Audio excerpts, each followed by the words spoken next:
빠졌었는데 복귀했어요. 네, 평화로 인사드리겠습니다. 평화! 바로 시작. 첫 번째 소식은요. 네, 소식입니다. 연초 사드 정식 배치를 기정사실화하는 동아일보 보도에 의해서 SBS 보도에서 보상 차원의 성주인천 지원 사업을 부각시키는 기사가 나왔습니다. 성주 사드만 있고 정부 지원 사업 깜깜이라는 제목의 기사인데요.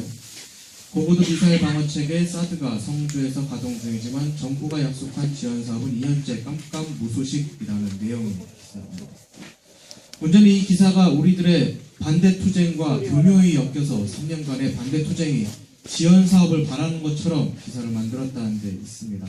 또한 앵커와 기자의 멘트는 정부가 사드 정식 배치 뒤에 지원 사업을 본격적으로 논의할 계획이라면서 마치 사드 정식 배치가 기정사실화된 듯한 느낌을 주고 있습니다.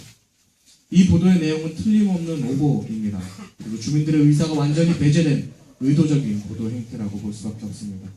주민들은 이미 지난 2년간 기자회견과 입장문을 통해서 어떠한 보상도 원치 않으며 사드 철거만을 요구한다는 입장을 수차례 밝혀왔었습니다. 그동안 그나마 공정하게 언론 보도 기조를 유지하던 TBC마저 연초부터 이런 기사를 내보는 것을 보면 남북미 간의 관계 개선 전에 사드를 완전히 못 바꾸려는 확실한 움직임으로 볼 수밖에 없습니다. 분명히 밝히지만 우리는 정식 배치를 위한 모든 과정을 인정하지 않으며 우리의 요구는 사드 즉각 철거 단 하나입니다. 그렇지 않습니까? 네. 두 번째 소식입니다. 신년 초 도널드 트럼프 대통령은 김정은 위원장의 친서를 공개하며 우리는 곧 만날 것이다 라고 이야기했습니다.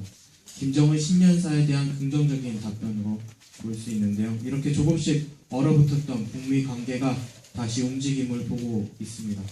그러는 가운데 일본은 조난당한 북한 선박에 대한 인도적 구조 활동을 벌이던 광개토 대항함을 일본 초계기가 150m 아주 가까이 접근해서 위협 비행을 하면서 인도적 구조 활동을 방해했음에도 불구하고 광개토 대항함이 사격 통제 레이더를 가동해서 초계기를 포착했다고 억지 주장을 펴고 있습니다. 또한 아베 총리는 강제징용 대상 판결과 관련해서 법원이 신일철 주금 자회사의 주식 압류를 승인한 것에 대해 NHK 토론회에 나가서 유감 표명을 한 바 있죠. 이 모든 것은 결국 오래 있을 일본의 두 번의 선고와 군사대국화, 전쟁 가능 국가로 나아가기 위한 헌법 개정의 여론을 만들기 위한 술수죠. 일본의 보수 정권은 변한 것이 단 하나도 없습니다. 본인들의 정치적, 경제적 이익이 위해서라면 서슴없이 다른 나라에 칼을 들이미는 것이 일본 임진왜란 때나 그리고 임진왜란 때나 일제강점기 때나 변한 것이 단 하나도 없습니다. 지금 일본은 다른 나라를 선제 공격할 수 있는 법적 근거가 없습니다. 그런 나라가 만약 그러한 법적 근거를 갖게 된다면 자신의 정치적 이익을 위해서 어떠한 행동을 할지는 자명한 사실입니다. 한반도의 평화는 남북 통일로만 이루어지지 않습니다. 동아시아 군사적 긴장감이 없어져야 평화의 기틀을 볼 수 있습니다. 때문에 우리는 동아시아의 군사적 긴장감을 부딪히는 일본의 모든 군사적 행위를 반대하며 일본 내 평화헌법 개정 반대 운동을 적극 지지하는 바입니다. 마무리하겠습니다. 요즘 임시 사드 기지 정문 앞에서 평화행동을 할 때에는 노동자의 이야기가 계속 이야기가 나오고 있습니다. 그 이유는 그들의 외침과 우리들의 외침이 다르지 않고 그들의 목표와 우리들의 목표가 다르지 않기 때문이죠. 바로 함께 살자라는 외침, 함께 살자라는 목표가 같기 때문입니다. 그리고 그러한 외침과 목표를 가진 우리 또한 모두 다 노동자죠.